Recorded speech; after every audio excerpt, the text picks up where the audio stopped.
बनवणार आहोत पाणीपुरी।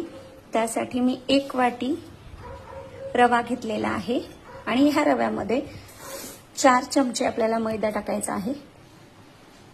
ह्याच्यामध्ये आपण 4 चमचे मैदा टाकलेला आहे। त्यानंतर यामध्ये आपण चिमूटभर मीठ टाकणार आहोत आणि हा उंडा आपल्याला एकदम गरम पाण्यात भिजवायचा आहे।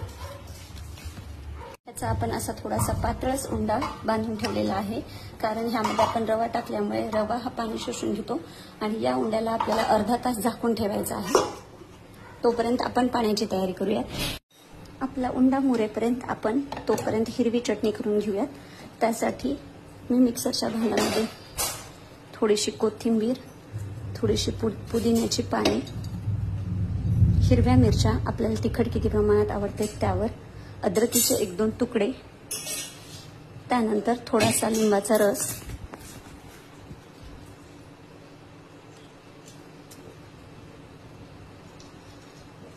आणि मीठ टाकणार थोडंसं आणि थोडं पाणी टाकून याला मिक्सरमधून फिरवून घेणार आहे। त्यानंतर आपण हे मिक्सरमध्ये फिरवलेलं एका चाळणीच्या सहाय्याने चाळून घेणार आहे, जेणेकरून आपलं पाणी हे खूप छान प्लेन होईल। थोड्या वेळापूर्वी मी चिंच भिजू घातली होती।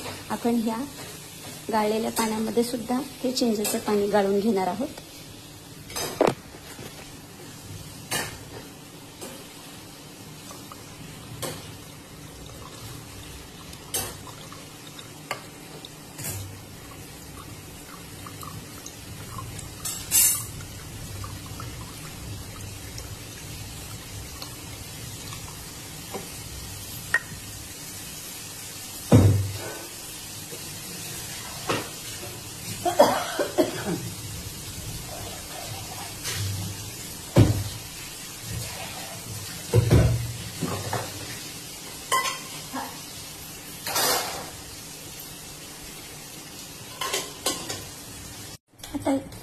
आता हे आपण गाळून घेतलेल्या चिंच आणि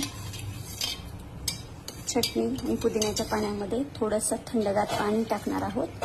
त्यानंतर आपण ह्याच्यामध्ये टाकणार आहोत थोडासा चाट मसाला,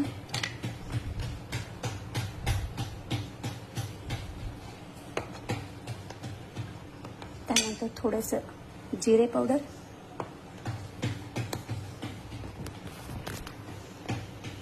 थोडीशी हिंग, थोडंसं ओव्याचं पावडर आणि यामध्ये आपण टाकणार आहोत लिंबाच्या स्लाइस। त्यानंतर आपण याच्यामध्ये थोडासा चिरलेला कांदा टाकणार आहोत। कांद्यामुळे ह्याची चव खूप छान लागते। त्यानंतर यामध्ये मी थोडेसे चिली फ्लेक्स ऍड करणार आहे। आपण पाहू शकता किती सुंदर पाणी झालंय आणि यासाठी मी थोडासा बर्फ फ्रीजमध्ये ठेवलेला आहे आणि तो सेट झाल्यानंतर मी यामध्ये ऍड करणार आहे।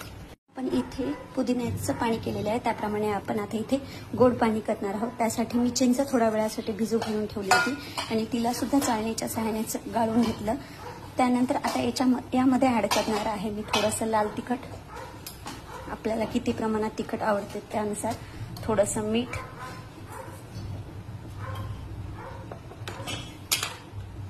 थोडं जिरं पावडर आणि थोडासा चाट मसाला। हे सर्व मिश्रण आपण एकत्र करून घेतले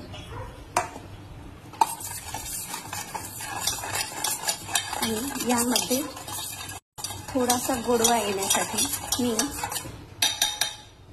थोडासा गूळ आधीच भिजू घालून ठेवला होता पाण्यामध्ये, ते गुळाचं पाणी आपण यामध्ये ऍड करणार आहोत, जेणेकरून आपलं पाणी हे गोड पाणी लागेल। अशा पद्धतीने आपलं गोड पाणी आणि पुदिन्याचं पाणी बनवून तयार झालेलं आहे। आता तुमच्याकडे ह्याच्यासाठी खारी बुंदी असेल तर तुम्ही ती खारी बुंदी सुद्धा या दोन्ही पाण्यामध्ये ऍड करू शकता। तर माझ्याकडे अवेलेबल नसल्यामुळे मी केली नाही। त्यानंतर आता आपण बनवूयात आलूची स्टफिंग। त्यासाठी मी आधीच आलू 2-3 उकडायला ठेवले होते। तर मी आपल्या उंड्याची एक पोळी घेतलेली आहे, एक उंडा घेतला, त्यामध्ये थोडंसं तेल आणि कोरडं पीठ टाकलं आणि त्याचा उंडा गोल करून नंतर त्याची पोळी लाटलेली आहे आणि तेल मी गरम होण्यासाठी ठेवले आपल्याला पाणीपुरी करत असताना तेल छान गरम झालेलं पाहिजे. आता आपण एकाच वेळी आपल्याकडे असलेल्या छोट्या ग्लासच्या आकाराने किंवा वाटीने ह्याचे छोट्या छोट्या पुऱ्या करून घेऊ. आपण पाहू शकता एकाच वेळी माझ्या 7 ते 8 पुऱ्या तयार झालेल्या आहेत. ह्या पुऱ्या करण्यासाठी जी मी पोळी लाटली ती एकदम जाड किंवा एकदम पातळ अशी न लाटता ती मीडियम लाटलेली आहे.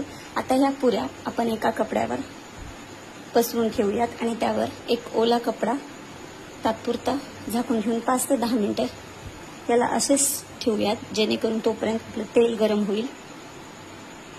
थोडंसं तेल लावलं, नंतर यावर थोडंसं सुखं पीठ ॲड केलं. आता याचा आपण पोळीचा गोल उंडा बनवूयात. अशा पद्धतीने मी याचा आपण जसा पराठ्याचा उंडा करतो तसा उंडा बनवलेला आहे आणि याचा एक्स्ट्राचा पार्ट आपण काढून टाकणार आहोत. आता आपण हे एका ओल्या कपड्याखाली झाकून ठेवलं होतं. आपल्याला जेवढ्या पुऱ्या तळायच्यात आपण जेवढ्या पुऱ्या तळायच्या तेवढ्या आपण काढून घेऊयात आणि त्यानंतर ह्या गरम तेलामध्ये आपण पुऱ्या तळूया. त्याची एक साईड लाल झाल्यानंतर त्याला आपण असं अलटून पालटून तळून घेणार. आपण पाहू शकता किती सुंदर आपली पुरी फुगलेली आहे आणि आपण पाहू शकता आपली पुरी किती टम फुगलेली आहे. मस्त एकदम.